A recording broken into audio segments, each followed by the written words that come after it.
Hey there everyone, this is me once again, Gracie, and welcome back to my channel. So we're back for another video, and this is about how to get your PWD ID. So guys, gusto ko lang i-share sa inyo kung paano yung ginawa ko nung kumuha kami ng PWD ID. So before we proceed, I would like to request na please do like, share, and subscribe to my channel, guys. And if you think this video is for you, please watch until the end after this intro.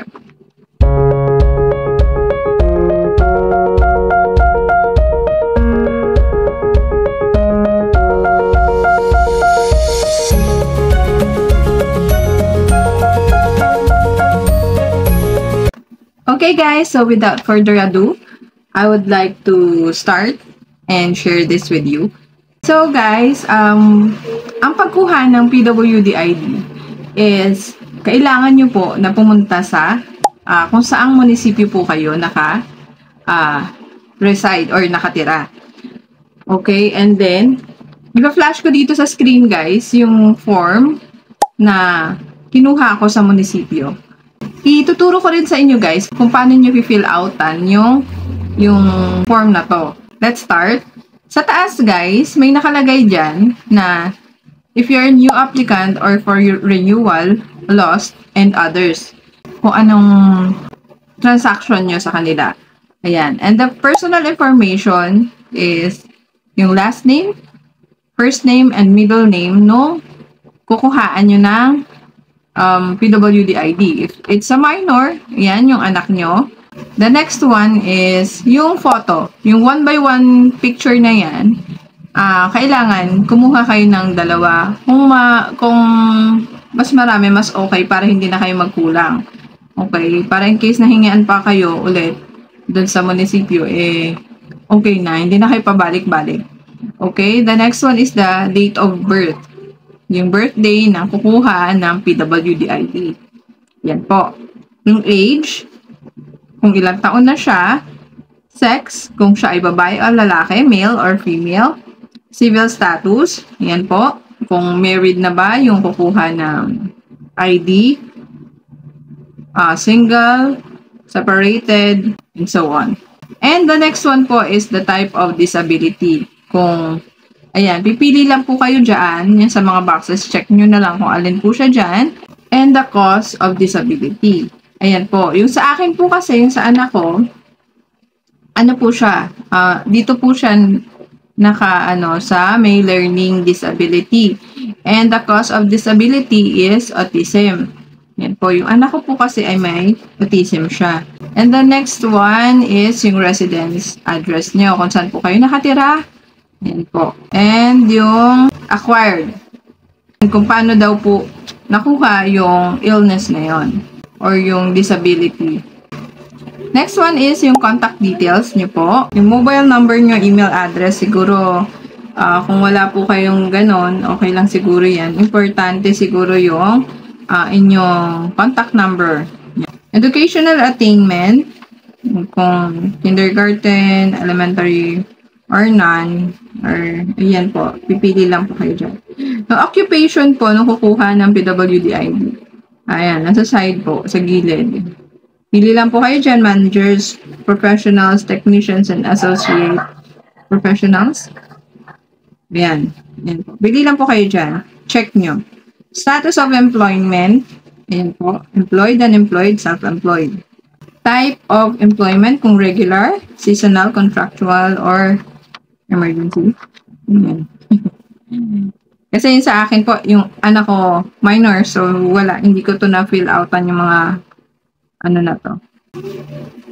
Category of employment, kung government daw po or private.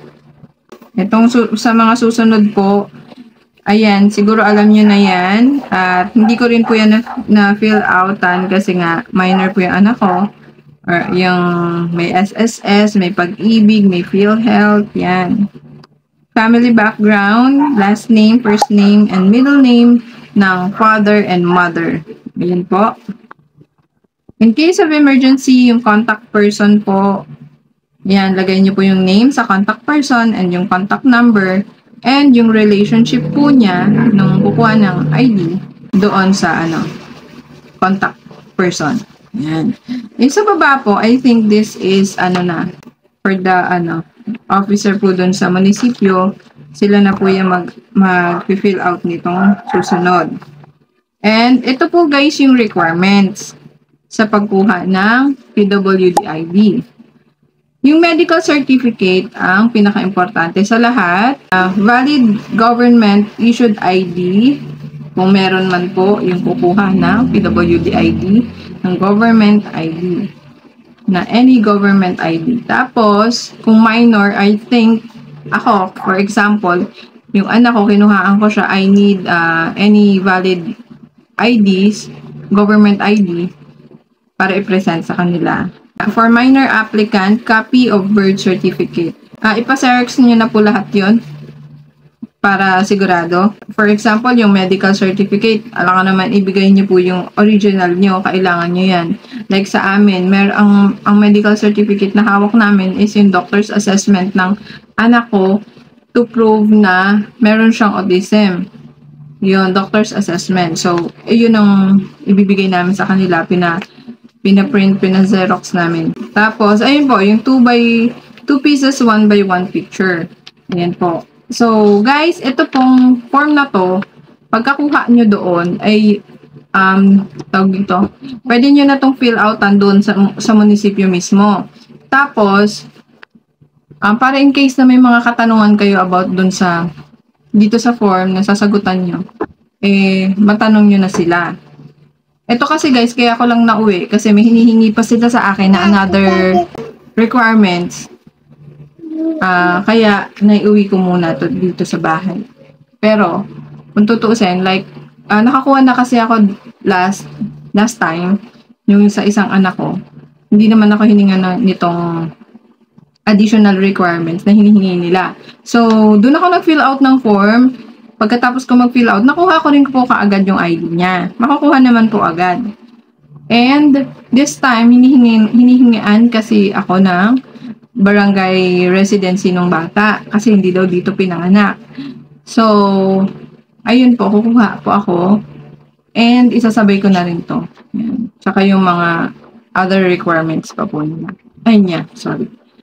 Ayan guys, kung meron akong mga hindi nabanggit dito sa video na to, if may mga nakalimutan ako and may mga katanungan pa po kayo na wala po dito sa video ko, please feel free to comment down below and I will do my best to answer everything na related po sa ating content, sa ating video sa ngayon, sa video tutorial po natin.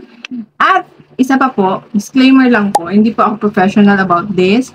Kung ano lang po yung na-experience ko, yun lang po yung sinishare ko sa inyo. So, kung hindi ko naman po na-experience at yun po yung katanungan nyo, I'm sorry po, ayoko pong magbigay kasi ng maling katuruan, baka mamaya mali po yung masabi ko sa inyo. So, kung ano po yung, kung may katanungan kayo at na-experience ko naman, share ko po sa inyo, why not? Ayan po, and guys, kung sa tingin nyo nakatulong po ang video na ito sa inyo, please share this video and give it a thumbs up. And guys, another request, please like, share, and subscribe to my channel and follow all my social media pages. The link is on the description box. Okay guys, thank you in advance. Please follow my social media pages. It will be a big help for us. And again, thank you and God bless us all guys. Bye!